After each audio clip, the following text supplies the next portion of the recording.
What's up, guys? I'm Chad Barnes, and welcome to the channel. Here, it's all about real car talk, from simple fixes to smart driving tips and keeping your ride in top shape. If that sounds good to you, go ahead and give the video a thumbs up. Hit that subscribe button, and make sure you watch all the way through. There's a lot of good stuff coming. Let's get to an article dedicated to the first Toyota Fortuner test, we once covered in great detail the bizarre twists and turns of the evolution of this lineup, which at one point merged with the lineup of the Land Cruiser Prado. There you can also read the history of the appearance and improvement of the Fortuner model. The SUV, developed in 2004 by Toyota's Thai division, was extremely successful, and its production was subsequently launched in Venezuela, Colombia, Argentina, India and Egypt.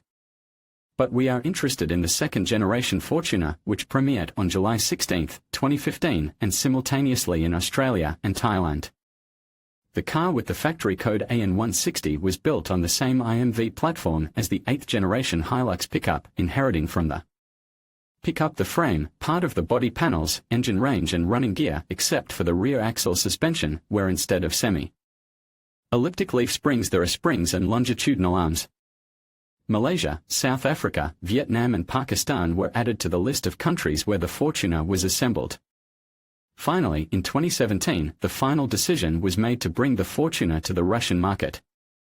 From a rather extensive range of engines, which included 2 gasoline and 5 diesel units, were left 2 2.7-litre gasoline atmospheric 2.7 L2TR FE with an output of 166 horsepower with dual VVT and chain-driven timing system, and 2.8-litre turbo diesel 1GD FTV with an output of 177 horsepower. The first one could be paired with 5-speed mechanics, a 151F or 6-speed automatic Aisin AC60F, and with the diesel-only automatic transmission. Front suspension is independent spring suspension on twin A-arms, rear suspension is dependent spring suspension on longitudinal arms with a Panara link. Drive, all-wheel drive only, with a front axle connected at speeds up to 100 km per hour and a reduction gear in the transfer case. It is hard to say how things will develop further, but so far in Russia it is quite possible to buy a new Fortuner in the showroom, as well as to pick up something on the secondary market. But is it worth it? Fortuner is a rather specific car, and to avoid disappointment, it is worth reading what its owners write about this model. Yes, the price of Toyota Fortuner its owners discuss and many condemn quite actively. First of all, they are indignant by that set of life benefits which this not cheap car offers. My opinion, the car is not worth this money. They have saved on everything, from noise and music to hood stops.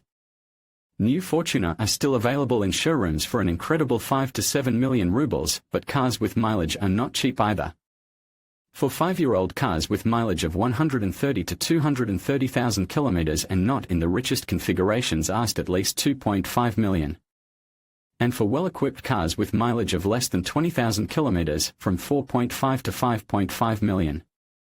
As a result, the price may well become a reason to refuse to buy, even in the case when in principle finances allow to make it. I considered taking a Fortuner for Dacia instead of UAZ 31512, but I drove around at my friend's place for half an hour and decided for myself, I'd better invest another 200,000 in my UAZ and drive it twice a year to a good car service for maintenance, 15 to 20,000 rubles each maintenance, than to keep this junk for 2.5 million each. However, there are also those who found in Fortuner the ideal balance between comfort on asphalt and off-road capabilities. You will say, what the hell do you need such an empty drum for such money? And these words mean that you simply do not understand why people buy a real frame SUV, and even with a manual transmission, go find a new frame SUV with a station wagon body for this money. Only paquettes stuffed with electronics or China. Fortuner will be bought by people who understand what is reliability, practicality and simplicity in service for many years of operation.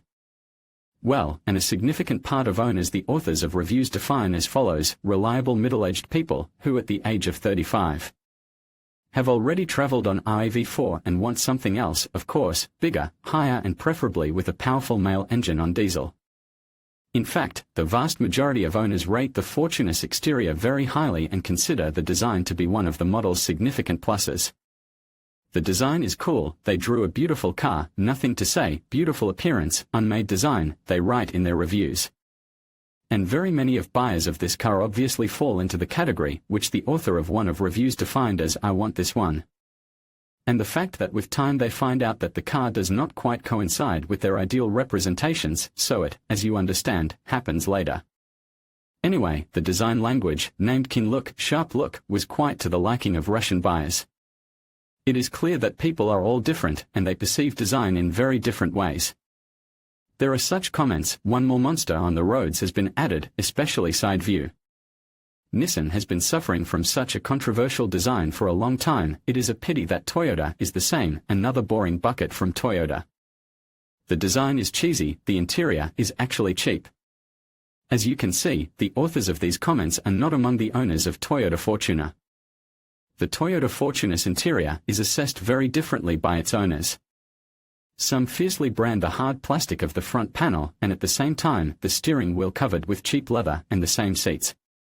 And all because the automobile for 4 to 6 million should be prestigious and premium, and hard plastic of a salon somehow does not fit into this representation. What is quite normal and natural for a utilitarian off-roader is not very suitable for a car which by virtue of the price is a status one. Certainly, it is possible to expect that it will get along, that owners realize conformity of a level of finishing to a class of the car. And many simply leave this question behind a frame. The assessment of ergonomics of the driver's workplace is even more ambiguous. Someone is absolutely satisfied with everything, they say, you do not get tired in long trips and the landing is comfortable, and the location of control elements is well thought out. But there are enough complaints, for long distances, Forch is not suitable, you get too tired. Seats are uncomfortable and too simple for such a price, very uncomfortable landing.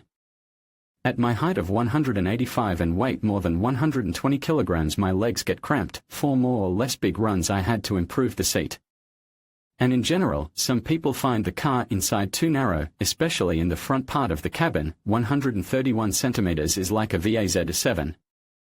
Only the dashboard is unequivocally praised, it is informative and pleasing to the eye, there is also a trip computer, steering wheel.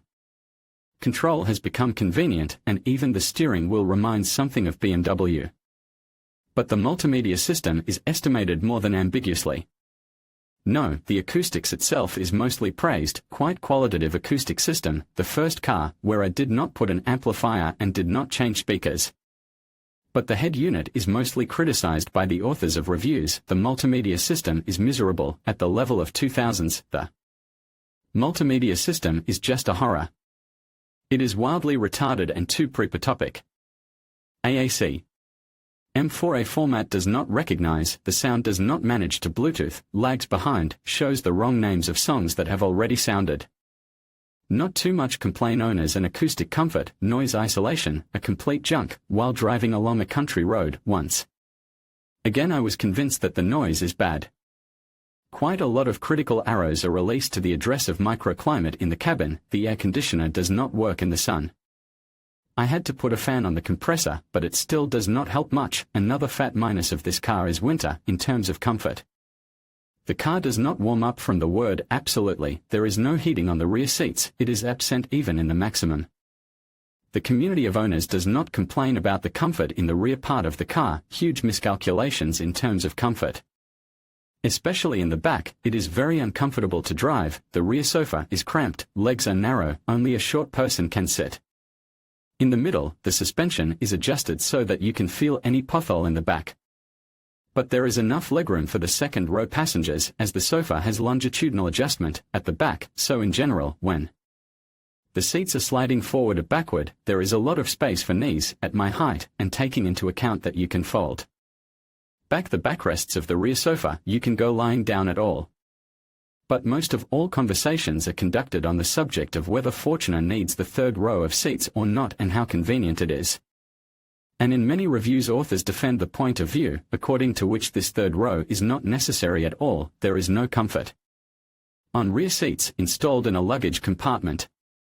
Many people remove these seats at once for uselessness.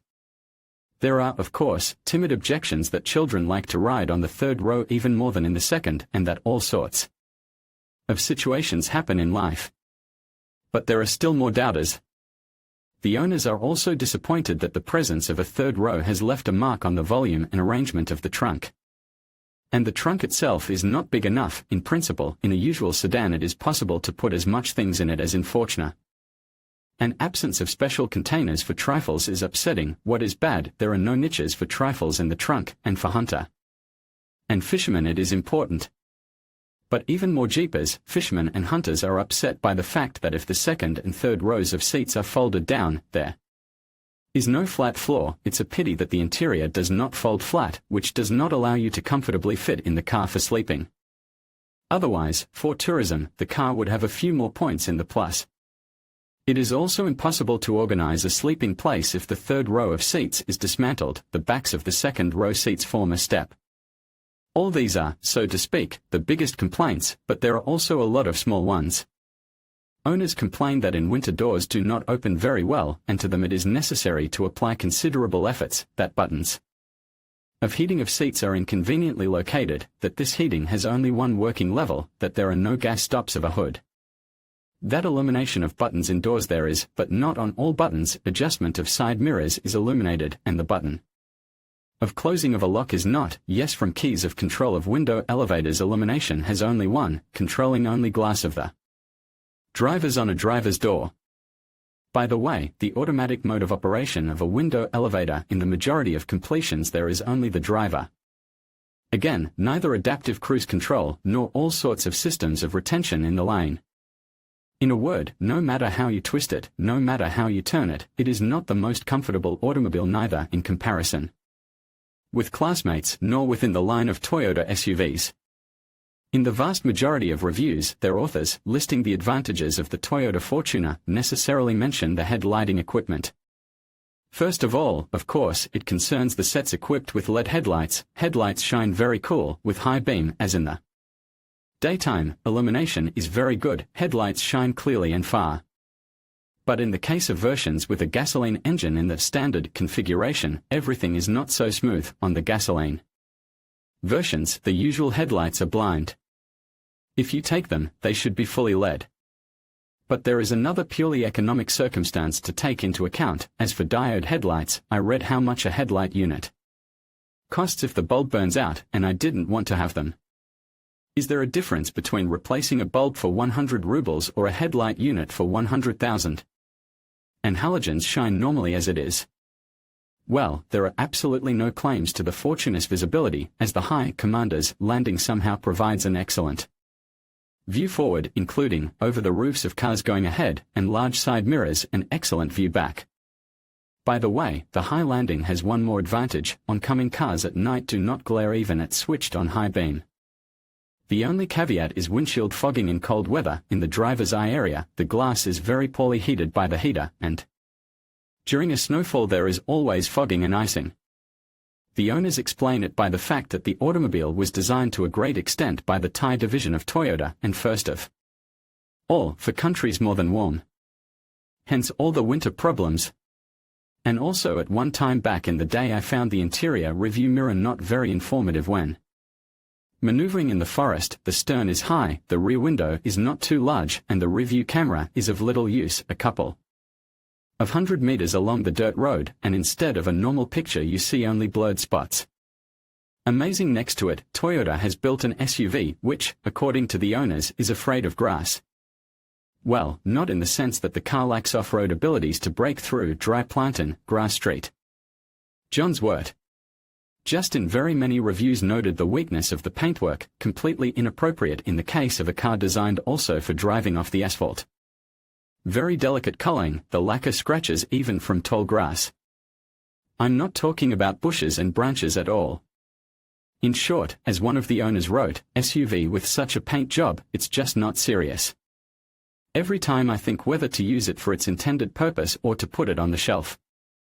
There are also many complaints about the quality of plastic, both for external attachments and interior panels. Very cheap plastic.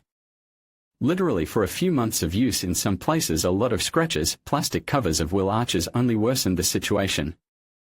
It feels like the plastic is even more delicate than the paintwork, scratched to pieces.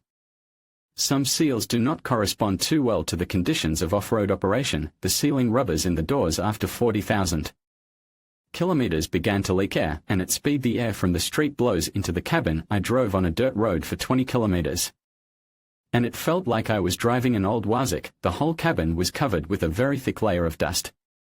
Finally, in many reviews the authors note the insufficient thickness of the metal from which the body is made. Thin metal of the body bends from pressing with a finger. Thin body iron. On the bumps you can even see how the metal on the hood is swaying. Studying reviews on the internet, it is easy to see that there are two approaches to assessing the suspension of the Toyota Fortuner.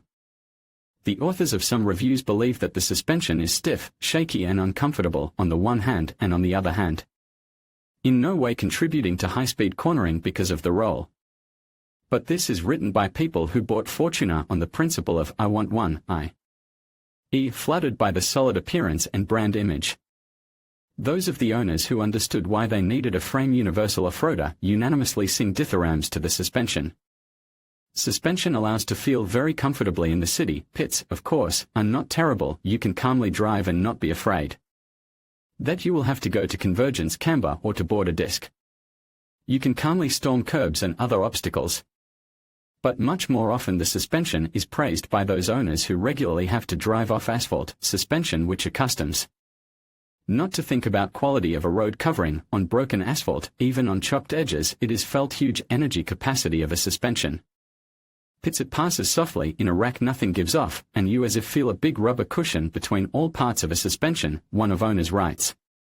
But then he warns, but don't think you'll be able to drive over potholes quickly. The rear end still bounces, only on big potholes.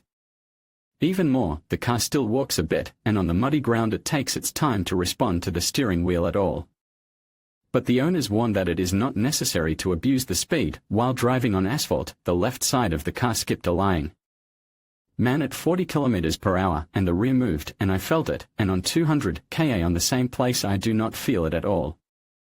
Generally, complaints of sluggish brakes are quite common in Toyota SUVs. But not in the case of the Fortuner. In this matter, owners are rarely unanimous. The brakes work like on a good passenger car. The car has impressive brakes, dead grip, all disc brakes, all ventilated. Just put your foot on the pedal and the car already reacts. The cost of operation consists of several components: fuel costs, maintenance, taxes, insurance and unscheduled repairs. We will exclude the last point from consideration. I have not come across a single review in which the author would tell that his car fell apart and he had to pay a lot of money. Except that in several reviews the authors mentioned problems with air conditioner. The tubes of the second circuit are located behind the rear right arch. All the dirt flies there and aluminum tubes rot away, but mostly there is a simple thought: so far it has not broken down, so it is reliable. The authors of reviews also do not complain about direct financial costs, neither tax nor insurance. Indeed, why complain about the tax, which in Moscow and St. Petersburg will amount to 7,470 rubles per year in the case of a gasoline engine and 8850 rubles in the case of a diesel engine. Insurance is also quite ordinary, and the Fortuner's attractiveness to car thieves is much lower than in the case of the same Prado. But the owners estimate the cost of maintenance very differently. Someone thinks that the service is surprisingly cheap, if, of course, not to go to the dealer. Every 10,000 kilometers, the average TO is 5,000. For 2.5 years, I have not even changed pads yet, and, apparently, I will change them at 100,000 inch.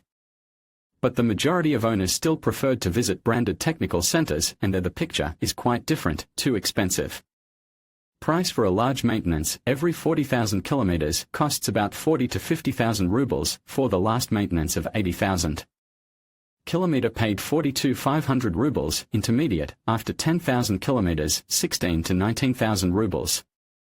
Other authors of reviews also agree with these figures: small 15 to 20,000, big 30 to 40,000, and this is already sensitive.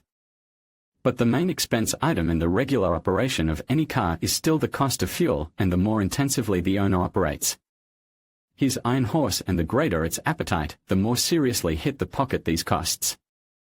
Let's start with 1GD, FTV diesel engine, which by all laws of nature should be quite economical, and some reviews seem to confirm it. Fuel economy, route Penza, Moscow, Penza, consumption 7.1 L 100 km, the whole route on cruise control. But very many people call slightly different figures. Fuel consumption, city, country, is not very happy. In winter with preheater 13 liters exactly eats at very, very quiet driving. In summer, up to 11 to 12 liters, consumption is 10 to 11 liters in the city and on the highway. About appetite of gasoline fortune disputes are even sharper.